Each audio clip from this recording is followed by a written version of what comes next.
people have cleaned up a little.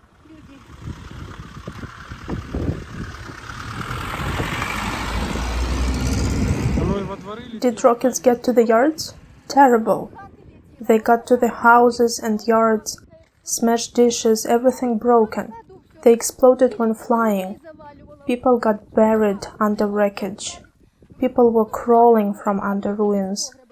They were hiding in cellars. When people were crawling from them, rockets were exploding and killing them. Some old ladies and young men of 47, 50 years old were killed. Did a lot of people die? Not so many, but some were killed.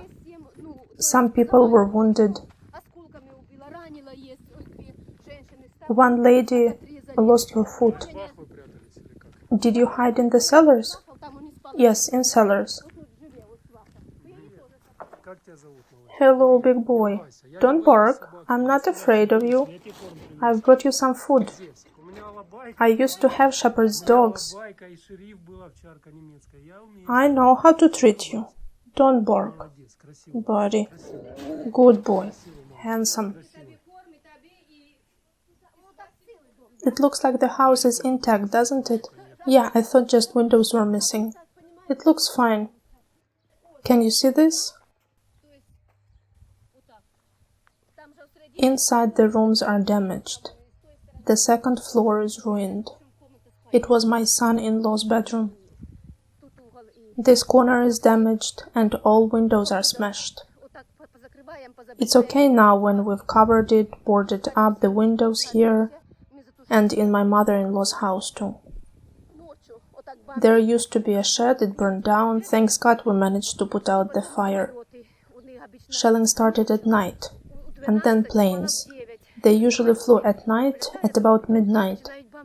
First a drone would fly and then shelling started. They bombed us twice a day. Some hostels got damaged badly. In the village? Yes. They dropped a lot of bombs in the area. Hostels are badly damaged.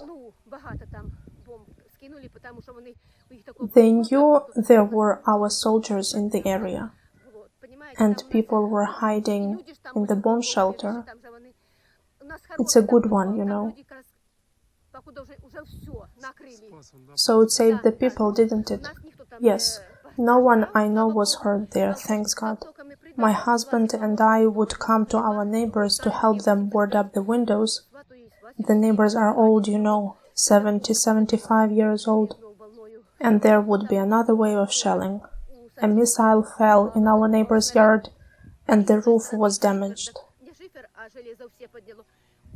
There are so many ruined houses.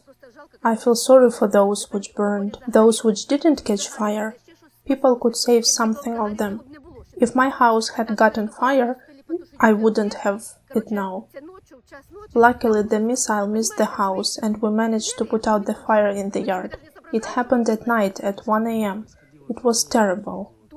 How long did it all happen? A long time, a month.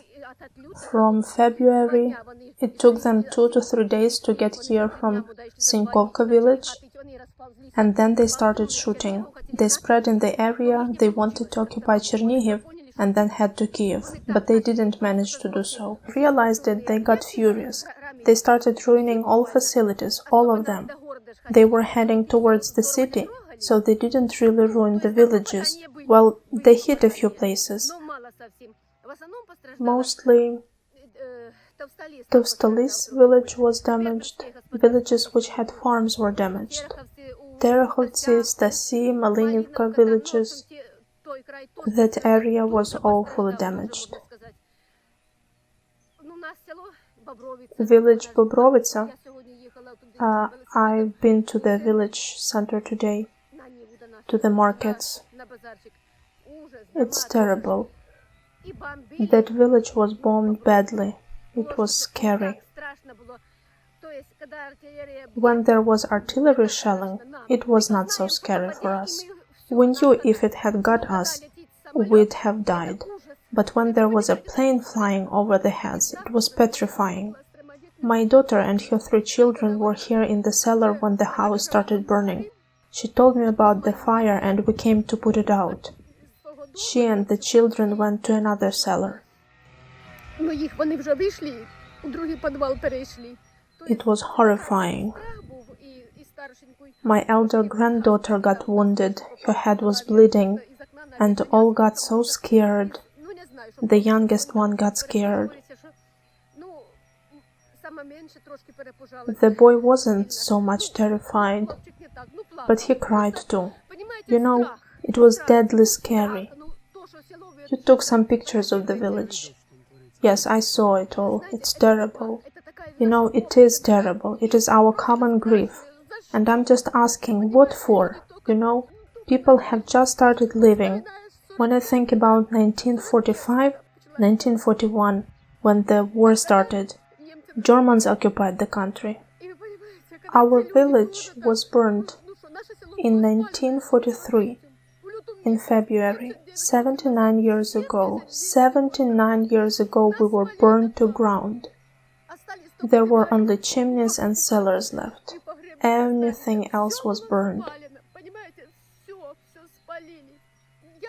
Who's gonna rebuild the village now? No one. I'm sure no one will do that. Some people have not come back yet.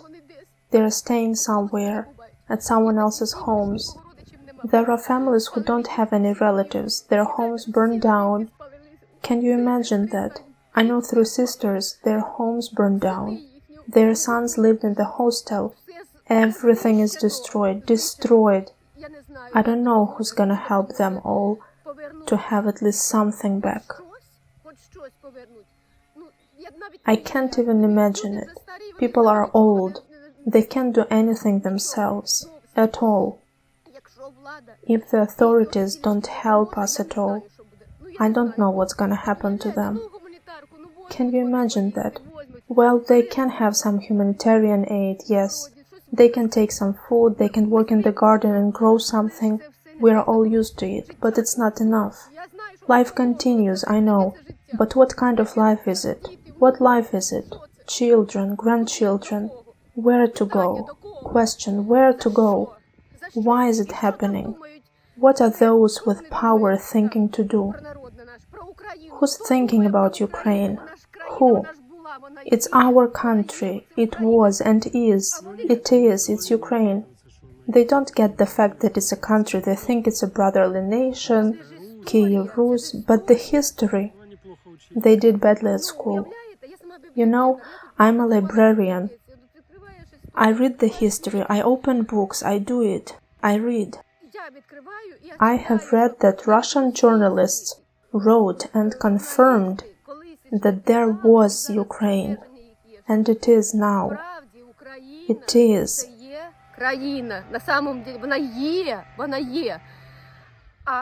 And people are told that there is no Ukraine. You see, it was hammered into their heads in Russia that there is no such a country, just no country, that we are Banderites or something else, that America rules over us, but we don't know what is going on. How do you sleep now? How do you cope emotionally after all these sounds, after all you've been through? You know, how can I sleep? After a month of wandering, we stayed in different places. We didn't have any clothes to change. And here I have a cow, a pig. I have, because we returned after staying in Voznesensk village for 10 days. 10. At some point we were told to leave our village. My mother-in-law didn't leave. She said she wouldn't go anywhere, and there was nowhere to go. And all the time, to the cellar, out of the cellar. But the cellar can't protect you, you know. It can't save anyone. Maybe it has to be like this. They say you need to pray.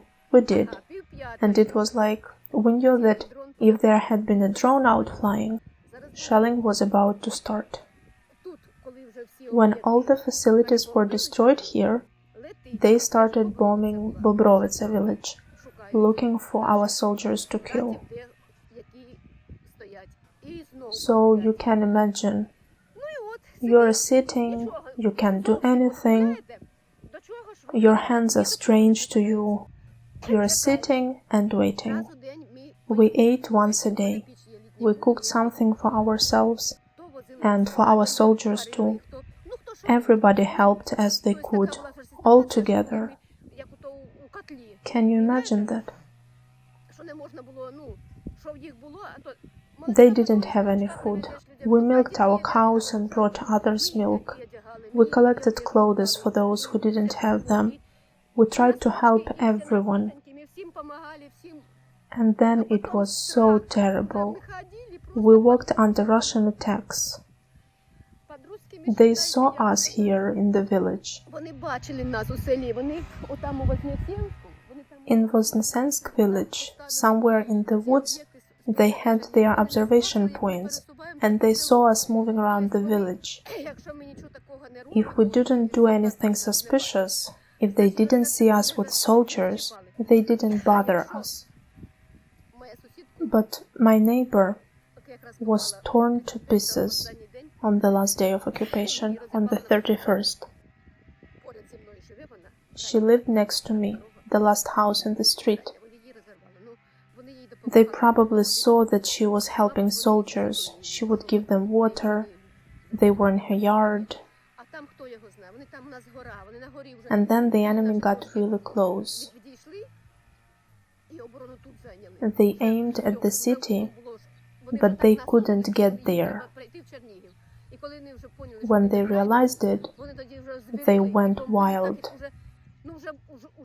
You know, you try to hide, try to survive, run away, and they see you. You don't know where to go. And no one knows if they can survive. Well, we've survived. We did. We weren't gravely hurt. Some people were buried under ruins.